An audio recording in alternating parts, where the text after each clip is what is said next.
So I thought the next thing that we should do together is really try and test out this idea that people in your life can't be counted upon, and see whether or not it's held true all the way along the way in your life. Because sometimes when we have a really strong idea like this, the way it works is it really gathers evidence that supports it. And sometimes what happens is that other evidence doesn't seem to matter very much, or doesn't even get picked up when this belief is really strongly active. Kind of like a prejudice that you have about yourself or about other people. And so one of the things that sometimes really helps in working on this is to do something I call a continuum. And what this line is it's actually a representation of reliability. It's how reliable somebody is. And here we have 0% reliable, just somebody who's not been reliable at all. And here we have 100% reliable, the most reliable all the time kind of person. And I'm curious about where the important people in your life would go, both past and present, in terms of that. So we start to think about that. Can you think about some important people in your life and where they might fit on this line? Sure. I would have to say that the most reliable person in my life is probably my mother. So she would probably set the mark at 100. She'd be 100% reliable. You could really count on her no matter what. No matter what. Yeah. Okay. Okay, great. So she's there. And then looking at the other side of the spectrum that's not reliable at all, that'd have to be my father. Okay. So we've got these two polar opposites, right? And I wonder if we could sort of fill out a little bit in between. And then towards the not so reliable part would also be my ex-girlfriend. What would you say? She's probably more like around 20%. What about her makes her different from your dad? Like, well, I really can't ignore the good times that we had together.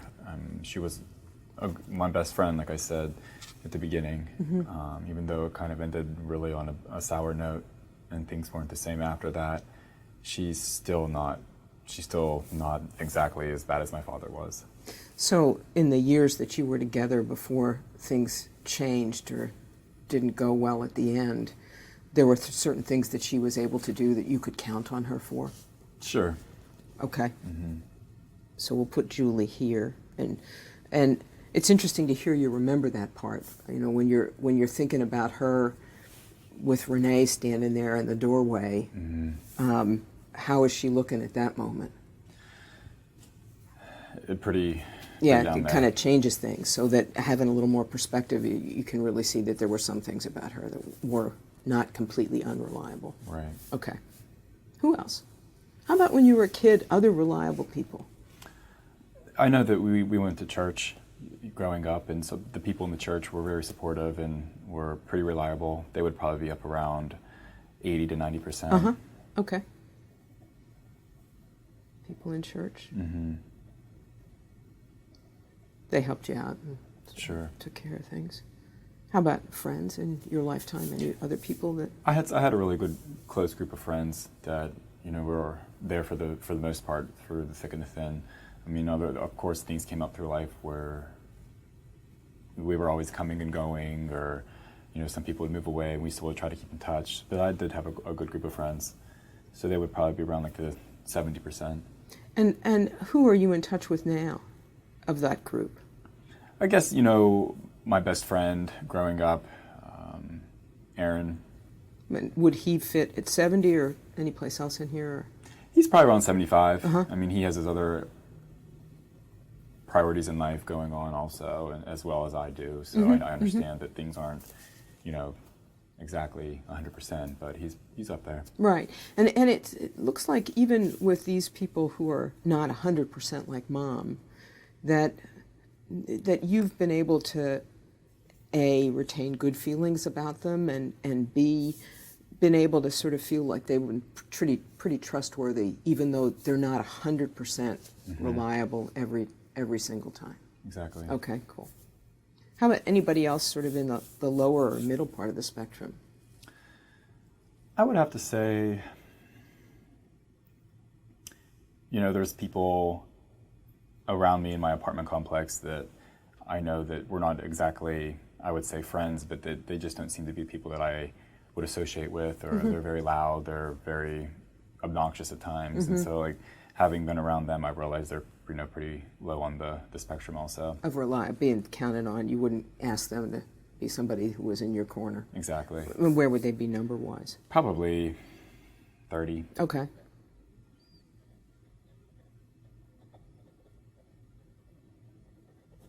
Anybody else in your life in the past or present that you feel like is a person you count on? Well, I mean, now that we've been working together for the past couple weeks, I feel like that we've developed a working relationship, and that you've really helped me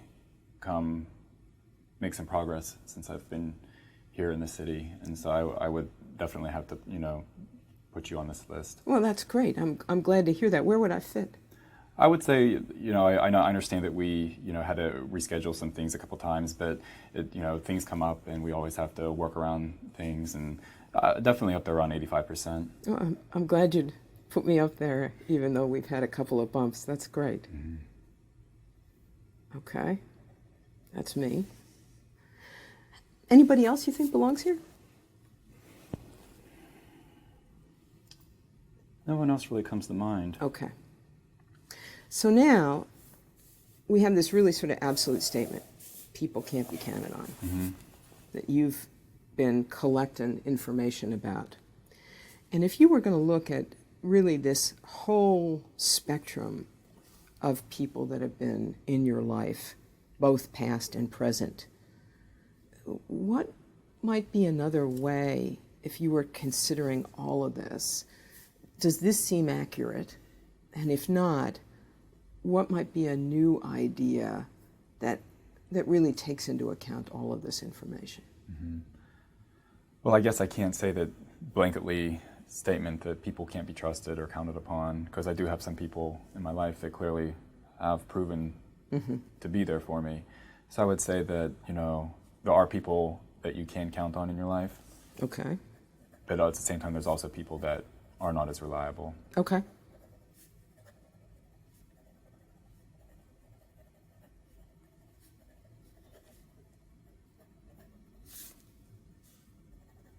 And it would be really, I would guess, if you think about it, how easy would it be to predict which one of those people you were with, just at the very beginning?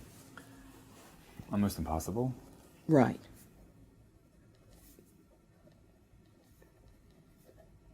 So there are people you can count on in your life, and at the same time there are people who won't be so reliable. Right.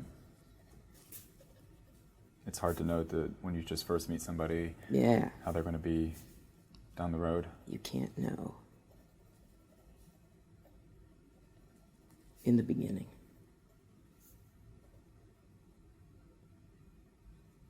So, I think if you think about it, if you had this belief instead of that one, how would your life be different?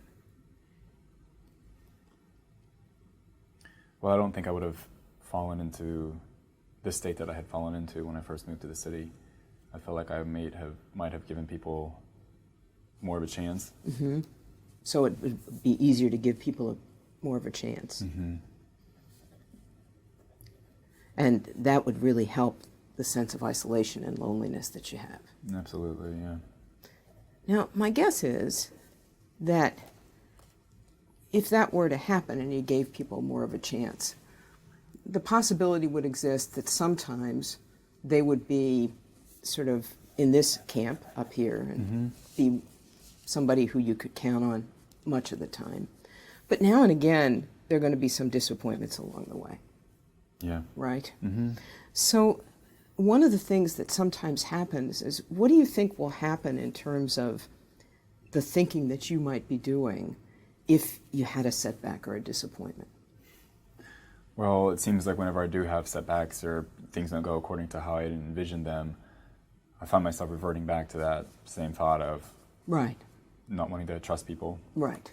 Right. That's sort of a muscle that you've exercised a lot of times, Yeah. right? Yeah. It's one that you've really looked for evidence about for a long period of time, and it makes sense that you would have had such a strong idea like that to begin with.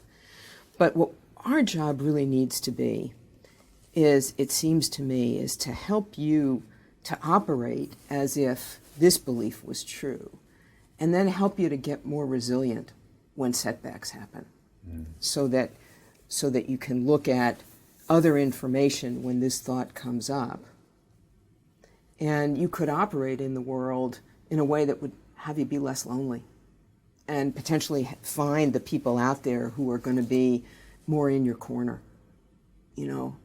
And I think that takes courage, but it's a lot more enjoyable and a lot less lonely to have a life with people in it, you know. Absolutely. So what could you do, do you think, this coming week to check out this new belief? Well, like, I could go on more lunch outings with some people at work. Okay, so you could say yes to lunch. Maybe even consider going to a happy hour with people at work. And maybe a happy hour. Okay. And the idea in going is remembering the second part of this too.